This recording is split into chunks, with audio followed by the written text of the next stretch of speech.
grabación de un nuevo YouTube y que no se trata de paciente que cuente, se trata de discutir, hablar sobre un par de artículos. Uno de ellos lo escribe una compañera catedrática de psicopatología de la Universidad de Valencia. No la conozco, me entró a través de internet. Este artículo tiene cosas muy interesantes que voy a intentar de confrontar, estudiar, analizar y compartir con vosotros. Y por supuesto, espero y deseo que me aportéis vuestras ideas sobre el tema. Rosa Baños. España es el país que más ansiolíticos toma y esa no es la solución. Rosa establece una serie de, podríamos decir, explicaciones a una parte del problema de la salud mental. De hecho, ella dice que cada vez hay más discrepancias sobre el enfoque de la salud mental, que además, con frecuencia, las soluciones no pasan ni por manos de los psicólogos ni por manos de los psiquiatras, que posiblemente está demasiado medicalizada y demasiado psicoterapeutizada el tema, porque piensa que es un modelo muy orientado a la enfermedad y no a la prevención, y menos todavía a algo que cada vez es más importante, que es la prevención de la salud. También establece que la legislación, en este caso laboral, en salud mental es muy rígida. Tú puedes coger una baja más o menos larga por ansiedad o por depresión, cuando lo adecuado podría ser en muchos casos, y en eso estoy de acuerdo con ella, que esta baja fuera parcial y no completa, y diera un tiempo además de ir reincorporándose. Que además ella cree que se podrían hacer intervenciones breves y cortas por parte de enfermería o del trabajo social. Aquí ya entramos en un tema conflictivo. Sí que hay en estos momentos una especialidad en enfermería de salud mental, pero esto del trabajo psicoterapéutico o intervención por parte del trabajador social, a mí me da mucho miedo. De hecho, hay una universidad española en Andalucía, no diré el nombre, donde ya tiene un máster o un curso de trabajo social y psicoterapia. Entonces, yo no sé si esto es un avance, es un retroceso o es una forma de buscar soluciones parciales y de buscar, no lo sé. Es posible que a mucho trabajador social le entusiasme el tema, pero dudo que le guste a los psicólogos y a los psiquiatras. De todas formas, cuando hablamos de enfermedad mental, ¿de qué hablamos? Porque esto puede ser como patología gástrica. Una patología gástrica va de una gastritis a un cáncer de estómago. Y, en fin, una terapia de una gastritis puede ser exclusivamente un régimen. De un cáncer de estómago pasa por cirugía más o menos radical y por un mal pronóstico. Entonces, yo he hecho aquí una serie de diferenciación en tres grupos, A, B y C, en base a la gravedad.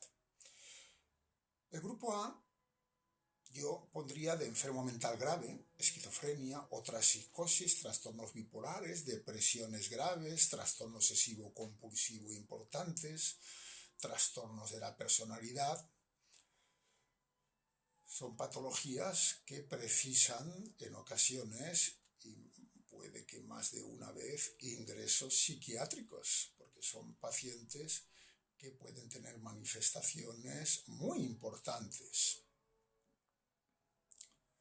Luego podría un grupo B, donde estarían los trastornos de ansiedad y los trastornos afectivos, tipo distimia, que por lo general no precisan ningún ingreso psiquiátrico, que siempre es un tratamiento ambulatorio, y donde hay ya un importante componente de apoyo psicoterapéutico, pero con frecuencia también farmacológico. Y, como todo, pondría un tercer grupo, que sería un grupo mixto, y este grupo mixto podría ser del grupo B, pero también podrían ser del grupo A con buena evolución. Por lo tanto, algunos cuadros bipolares y algún TOC y cosas así tienen respuestas terapéuticas muy buenas y no siempre necesitan ingresos y posiblemente siempre necesitan fármacos y seguimiento. Bueno, esta mujer, cuando establece esto de que está demasiado medicalizados, pues es que estamos hablando de la psiquiatría pública o de la psiquiatría privada. ¿Es posible que la psiquiatría pública resistiría bajar mucho la medicalización? Yo tengo mis dudas. Si así fuera, habría que hacer una ampliación de plantillas enorme. Yo soy partidario que eso se haga dentro de lo posible, de los presupuestos. Incluso te diría que hay otras patologías. Yo cada vez que pienso en la odontología y lo que le cuesta a muchas personas el tener arreglos bucodentales con unos trabajos y unos ingresos muy escasos, pues lo veo como una cierta injusticia. En la psiquiatría pública las patologías suelen ser mucho mayores mucho más graves que en la privada. Yo, de hecho, cuando en ocasiones me ha venido a mi consulta privada algún cuadro esquizofrénico de una cierta entidad, con su tratamiento y su control en salud mental, pero venían a ver si desde la privada se les podía atender más y mejor, siempre, porque además así era, siempre he dicho que el tratamiento que llevaban era correcto, que una desestabilización podía exigir un ingreso y que ese ingreso sería muy dificultoso hacer desde la instancia privada. Entonces, vamos, que no les aconsejaba que siguieran a nivel privado.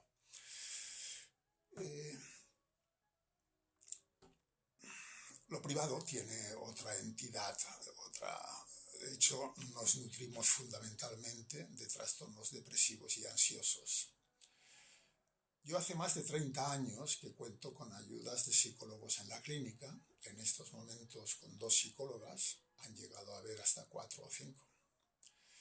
Estas psicólogas son absolutamente partidarias del tratamiento adecuado y ellas son las primeras que cuando hay empeoramiento o cuando hay algo me lo dicen, para que yo he llegado a pasar al despacho de ellas por algún paciente de los que yo conozco, trato, pero ha venido a la sesión de psicoterapia y estaba peor y he llegado a pasar al despacho a hablar y modificar el tratamiento. Esto del fármaco y la terapia, y fijaros que digo terapia o psicoterapia, porque esto no es exclusivo de los psicólogos. Hay muchos psiquiatras que han hecho y hacen psicoterapia. Cuando yo acabé la carrera, cuando acabé la especialidad, ya hace 40 años, había un componente importante de psiquiatras en Valencia, que eran psiquiatras biológicos, que se manejaban muy bien con los fármacos, que muchos de ellos en aquella época eran recientes. La psicofarmacología se desarrolló en los últimos 50 años. Y había también un cierto componente de psiquiatras que hacían una terapia de orientación psicodinámica. Todavía yo conozco a algún psiquiatra de mi edad que sigue haciendo terapia y de orientación psicodinámica. Por parte del psicólogo, psicólogos, recordar que hay 3 tipos. Psicólogo normal y corriente, que en principio es un título que no sirve en principio para casi nada, como el título de médico normal y corriente. Luego está el psicólogo sanitario, que ya puede trabajar en la sanidad privada, que tienen un máster de formación de 1 año y medio, que yo considero escasísimo, y que si trabajan con psiquiatras, eso puede hacer que ahí la cosa funcione mejor. Yo creo que un psicólogo sanitario en una consulta aislada o solamente de psicólogos se queda con una capacidad de actuación muy escasa. Y luego está el psicólogo clínico, que puede trabajar en lo público y en lo privado, que ha hecho sus 4 años de formación y que tiene un conocimiento importante de toda la patología mental. Quizás, si seguimos insistiendo en esto de la medicación, pues también recuerdo que hace unos años hubo un verdadero movimiento de apoyo a que los psicólogos pudieran recetar antidepresivos y ansiolíticos.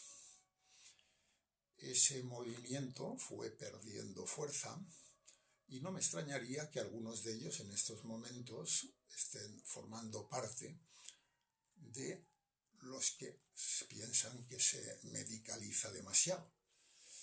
Esto es complejo y muchas veces se defienden intereses propios más que el bienestar general.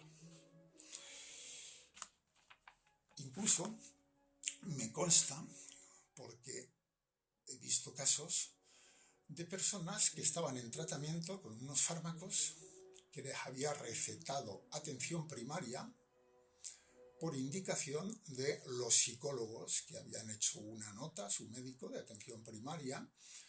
El médico de atención primaria sabe que salud mental pública está prácticamente bloqueada y entonces el psicólogo le decía que debido a su estado sería conveniente instaurar un ansiolítico, un antidepresivo. Esto no ha sido ni un caso ni 2, han sido muchísimos. El de primaria hace lo que puede, el que hace lo que puede no está obligado a más y ponía ese tratamiento. El caso anterior a el que estoy grabando ahora era un caso que era muy importante a la hora de racionalizar estas cosas. Era dolor y depresión.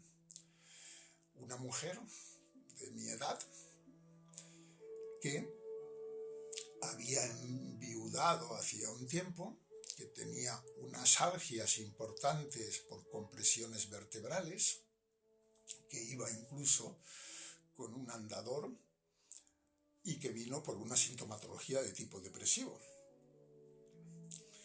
Es evidente que este es el típico caso donde hay que plantear que el tratamiento sea lo más amplio posible desde la perspectiva de la terapéutica.